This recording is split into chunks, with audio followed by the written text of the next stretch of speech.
हमारे दिल्ली की शिक्षा मंत्री आतिशी जी, मंच पे मौजूद हमारे विधायकगण, दिल्ली के शिक्षा सचिव और आज इस मौके पे आए हुए सभी भाइयों, बहनों, माताओं, बुजुर्गों, बच्चों, मैं देख रहा हूं आज इतनी बड़ी संख्या के अंदर माएं और बहनें खासकर आई हैं, इतनी महिलाएं हैं।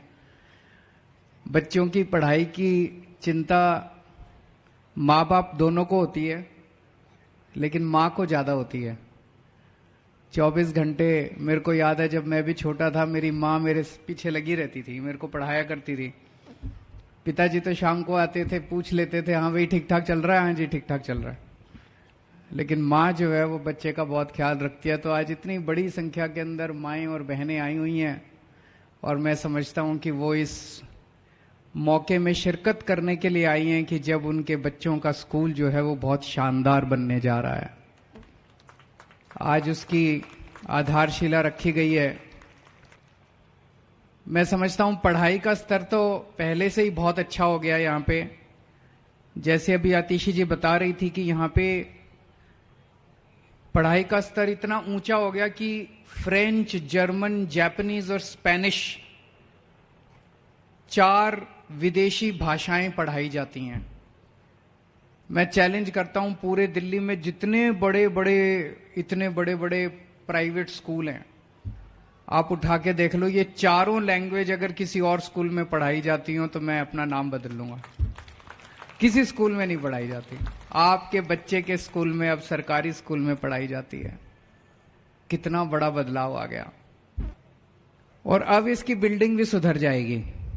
अभी तक तो थोड़ी बिल्डिंग मैं देख रहा था, जैसे वो टिपिकल सरकारी स्कूल होते हैं वैसे सरकारी स्कूल टाइप बिल्डिंग है, लेकिन अभी तक विदेशी भाषाएं पढ़ा रहे थे, अब विदेशी बिल्डिंग भी बनाएंगे। जैसे अभी आतिशी जी ने कहा कि जो आपने देखी यहाँ पे इन्होंने लगा रखी है बिल्डिंग की फोटो, बनने के बाद ये स्कूल कैसा दिखाई देगा, जाने से पहले सारे जने देख के जाना। जैसा आतिशी जी बता रहे थे, कोलंबिया यूनिवर्सिटी अमेरिका की यूनिवर्सिटी है, बहुत बड़ी यूनिवर्सिटी। कोलंबिया यूनिवर्सिटी जैसा स्कूल दिखाई देगा आपके बच्चों का, ऐसे लगेगा जैसे आपका बच्चा कोलंबिया यूनिवर्सिटी से पढ़ के आया है। सोचो कितना बदलाव आ गया 7-8 साल में। 8-9 साल पहले तक दिल्ली में सरकारी स्कूलों का कितना बुरा हाल था। और आज दिल्ली के अंदर सारे सरकारी स्कूल एक के बाद बच्चों के नतीजे बहुत अच्छे आ रहे हैं, बच्चों की पढ़ाई बहुत अच्छी हो गई है। पहले मजबूरी में लोग अपने बच्चों को सरकारी स्कूल में भेजते थे, लेकिन अब प्राइवेट स्कूल से भी लोग अपने बच्चों का नाम कटा कटा के सरकारी स्कूल में भर्ती करा रहे हैं। ये एक बहुत बड़े गर्व की बात है, बहुत बड़ी क्रांति आई है। जब हमारा देश आजाद हुआ था 1947 में, तब ज्यादा प्राइवेट स्कूल नहीं होते थे, सरकारी स्कूल होते थे।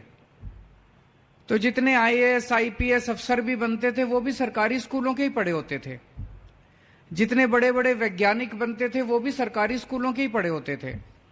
जितने बड़े बड़े अरबपति वगैरह बनते थे वो भी उनमें से भी कई सरकारी स्कूलों के पढ़े होते थे। लेकिन आजादी के बाद से बड़ी तेजी के साथ, मैं तो समझता हूं षड्यंत्र के तहत, बड़ी तेजी के साथ सरकारी स्कूलों का बेड़ा गर्क कर दिया गया और बहुत बड़े स्तर के ऊपर प्राइवेट स्कूल बनते गए पूरे देश भर में। और ये हालत ये हो गई 90 के दशक में और 2000 में देश भर में सरकारी स्कूलों का तो बेड़ा गर्क कर दिया और प्राइवेट स्कूल इतने सारे हो गए। प्राइवेट स्कूलों ने लूट मचा दी, जब मर्जी फीस बढ़ा देते थे, जब मर्जी कुछ भी पैसे लूट। सारे प्राइवेट स्कूल खराब नहीं है, पर कई स्कूल जो है उन्होंने लूट मचा रखी थी। तो माहौल ये होगा कि गरीबों के बच्चे सरकारी स्कूल में जाएंगे। सरकारी स्कूलों में पढ़ाई नहीं है, पढ़ाई बहुत खराब होती थी। जिसके पास भी पैसा है वो प्राइवेट स्कूल में जाएगा। जो गरीब का बच्चा सरकारी स्कूल में पढ़ेगा, और सरकारी स्कूल में पढ़ाई नहीं है तो बड़ा होकर उसका कोई कैरियर नहीं है, वो भी अपने माँ बाप की तरह कुछ छोटा जाएगा।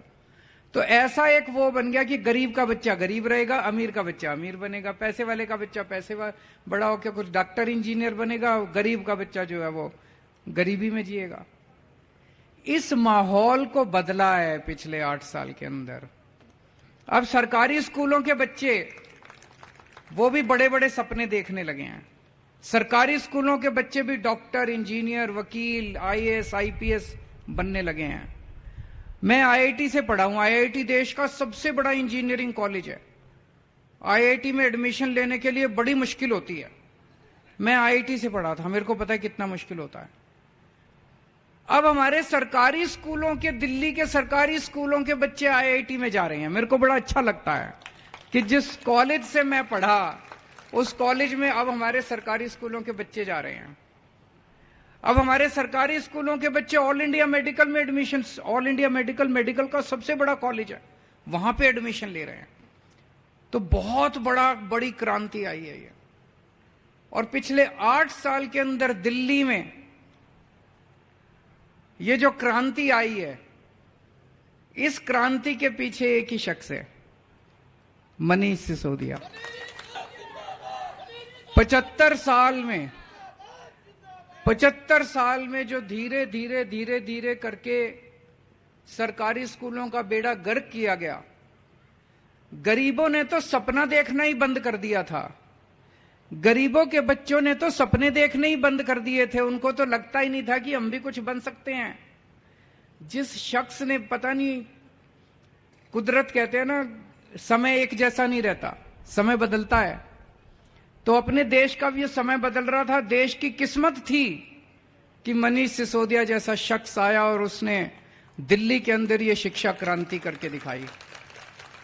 और आज दिल्ली की देखा देखी पूरे देश में गरीबों के बच्चे सपने देखने लगे हैं। उनको लग रहा है एक दिन हमारे राज्य के अंदर भी ठीक होगा सब कुछ।